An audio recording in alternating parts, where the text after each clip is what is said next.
Salut et bienvenue sur Investir chez nous. Sur cette vidéo, je vais vous parler de 5 stratégies dont vous devez considérer avant de choisir un business. Parce qu'il y a beaucoup de gens qui me contactent pour me dire que votre chaîne a plein de business, idées de business qui me troublent même comment choisir. Alors ici, cette vidéo va vous aider à vous focaliser sur comment choisir une idée de business sur cette chaîne ou bien partout même dans votre vie pour lancer en 2022. Alors, restez jusqu'à la fin pour apprendre de ces 5 stratégies.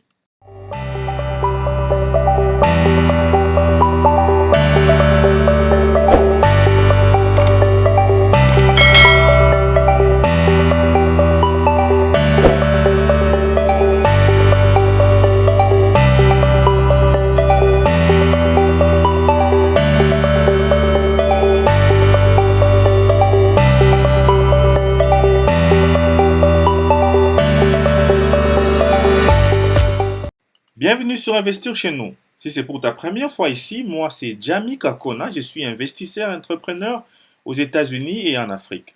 L'objectif de cette chaîne, c'est de parler de business, de l'entrepreneuriat et surtout vraiment aider les Africains et la diaspora à rentrer investir en Afrique car nous avons vraiment dit que l'investissement et l'entrepreneuriat, c'est ce qui va soulever l'Afrique. Alors, c'est pour cela que nous avons écrit les 5 bonnes raisons pourquoi nous devons aller réinvestir en Afrique, les e-books gratuits que j'ai écrits pour vous. Vous pouvez aller sur la barre de description et télécharger ces e-books gratuitement.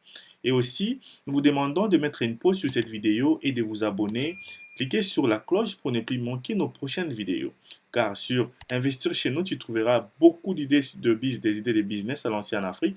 Nous avons déjà plus de 400 vidéos téléchargées et nous te demandons d'aller regarder ces vidéos pour choisir une idée de business à lancer en Afrique. C'est pour cela aussi que nous avons décidé de faire cette vidéo qui parle de 5 stratégies. Comment tu peux sélectionner une idée de business à lancer en 2022. Car nous avons eu beaucoup d'appels et aussi beaucoup de messages pour nous dire que nous avons plein d'idées de business à lancer. Et sur cette chaîne, il y a plein de vidéos, mais il y a beaucoup de gens qui sont même embrouillés pour savoir quelle est la bonne idée à commencer avec. Alors, ici, la première stratégie, c'est la stratégie de choisir un business dont il y a une demande. Donc, c'est ce que j'ai dit à mes abonnés premièrement. Quand tu regardes mes vidéos, tu dois faire l'analyse des demandes dans ta ville ou bien dans ton pays pour en savoir si ces business-là est vraiment parmi les demandes de la population. Par exemple, nous faisons des business, par exemple, de l'eau minérale, par exemple. L'eau minérale est toujours dans la demande de la population. Pourquoi? Parce que la population a besoin de l'eau pure. Nous avons beaucoup de vidéos sur l'eau minérale. Donc, ça, c'est notre première stratégie. Donc, tu dois vraiment faire l'étude du milieu pour en savoir c'est quoi la demande de la population. Donc, dès que tu sais la demande de la population, c'est quand tu pourras décider sur ces business-là. Donc, deuxième stratégie, c'est il faut savoir est-ce que ces business peuvent être multipliés. Donc, ça veut dire les systèmes de franchise, c'est les systèmes qui créent beaucoup de revenus, beaucoup de profits. Donc, ça veut dire tu dois choisir un business dont tu peux ouvrir beaucoup de cellules, donc beaucoup de shops, ou bien beaucoup de départements, ou bien dans beaucoup d'endroits. Donc, faire un système comment dire, de franchise.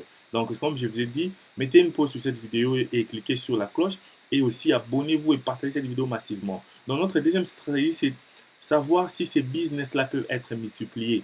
Donc, par exemple, si tu as un business, par exemple, qui vend des poulets et de frites, par exemple, est-ce que tu peux créer d'autres shops dans d'autres villes, dans d'autres coins de la ville? Oui. Donc, c'est un très bon business. Donc, vraiment, c'est vraiment comme ça que tu dois avoir cette stratégie-là. Pour les business de l'eau minérale, est-ce que tu peux commencer à vendre l'eau minérale dans plusieurs pays, dans plusieurs villes, dans plusieurs quartiers? Oui, donc c'est multipliable. Donc, c'est bon. Donc, premièrement, c'était voir l'étude du marché. Est-ce que c'est prêt? Est-ce que c'est comment dire, est-ce que c'est prêt ou bien donc la demande est là ou bien est-ce que l'étude des marchés t'a prouvé qu'il y a la demande et deuxièmement c'est voir si ces business peuvent être multipliés ou bien donc en anglais on dit scalable donc si tu peux les multiplier dans d'autres endroits et troisième stratégie ici c'est est-ce que tu as les contrôles de ces business donc premièrement donc les contrôles tu dois avoir un business dont tu contrôles à 100%. Donc, par exemple, est-ce que tu as les contrôles de là, de la source de l'eau, là où tu prends de l'eau pour transformer ou bien pour traiter. Donc, si tu te lances dans le business de l'eau minérale, est-ce que si tu te lances dans le business de, par exemple, des restaurants, de la restauration, est-ce que tu as les contrôles là où la nourriture, ta viande proviennent? Est-ce que tu as des fermes? Si tu te lances dans un business de transformation des produits comme le jus ou bien comme les piments en poudre, est-ce que tu as les contrôles de fermier? Est-ce que tu contrôles la production? Tu connais combien tu pourras avoir? Donc, les contrôles, c'est notre troisième stratégie. Notre cinquième stratégie, c'est les temps. Donc, les temps, c'est que les temps, comme on dit, c'est les temps, c'est l'argent.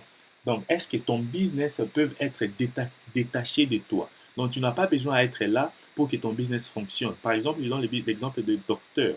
Un docteur, quand il a une polyclinique, il doit être là pour que lui-même puisse soigner. Donc, ça, on ne veut pas ça. Les avocats, ils doivent être là pour qu'ils puissent, pour que le business puisse avancer. Les dentistes doivent être là pour que le business puisse avancer. Mais quand tu es médecin et que tu fabriques les médicaments et tu vends les médicaments, donc ça veut dire ton business peut avancer sans pour autant être là. Tu n'as pas besoin d'être là et ton business va avancer. Quand tu fabriques de l'eau minérale, tu n'as pas besoin d'être là et ton business va avancer. Donc, tu vas commencer à vendre de l'eau minérale et ton business va avancer sans que tu puisses être là. Quand tu fabriques des produits en poudre, tu les mets dans des emballages et tu les revends. Tu n'as pas besoin d'être là dans des shops pour revendre. Tu peux engager des gens pour revendre avec toi. Donc, ça, c'était notre quatrième stratégie. Si tu aimes déjà les stratégies ici, donc vraiment, il faut vraiment mettre une pause. Abonne-toi. Nous avons notre Instagram et nous te demandons de t'abonner sur Instagram, sur notre WhatsApp, c'est Investir chez nous. Et notre contact WhatsApp est aussi sur la description de cette vidéo. Mais nous voulons que vous puissiez nous laisser des commentaires sur cette vidéo, partager cette vidéo massivement avec vos amis et les membres de vos familles. Donc, nous allons passer à notre cinquième et dernière stratégie de ces business ici. Donc, la dernière stratégie de ces business ici, c'est il faut avoir vraiment il faut être sûr que ton business est difficile pour la majorité des gens. Donc, ça veut dire les contrôles. Donc, ça veut dire les niveaux d'entrée de ces business ne doivent pas être faciles pour tout le monde. Donc, ça veut dire la compétition. Que ces business puissent être compétitifs, c'est ça. Donc, que ces business puissent être compétitifs, ça va vraiment beaucoup t'aider afin de ne pas avoir beaucoup de gens comme, par exemple, de la compétition qui va venir. Donc, ça veut dire que tu dois être le leader avant que la compétition puisse venir. Donc, ça veut dire, par exemple, le business de l'eau minérale, tu dois te former. C'est un business très bien, même de production de jus et de production de produits en poudre, parce que tu as ta propre formule. Donc, il y a une compétition là. Donc, c'est très, très important. Donc, vraiment, si tu as aimé cette vidéo, nous allons récapituler. Nous avons parlé premièrement, les premiers points, c'était il faut savoir s'il y a les besoins de ces business dans ta vie.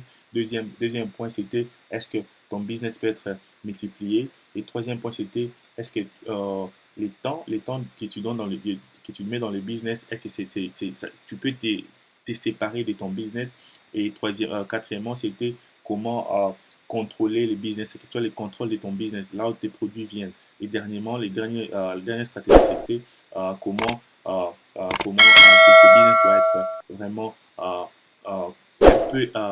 un peu difficile que tout le monde puisse entrer. Donc, ça demande des formations et qu'on sort. Donc, partagez cette vidéo massivement avec vos amis, vos frères et sœurs et abonnez-vous massivement et nous allons nous voir à la prochaine numéro. Regardez sur cette chaîne, nous avons plus de 400 vidéos sur les idées de business à lancer en Afrique. C'est ça la stratégie de choisir des business à lancer en Afrique. Mais nous donnons aussi des formations sur comment choisir un très bon business. Contactez-nous, nous pouvons vous former, vous orienter sur quel business à lancer en Afrique en 2022. Merci et à la prochaine.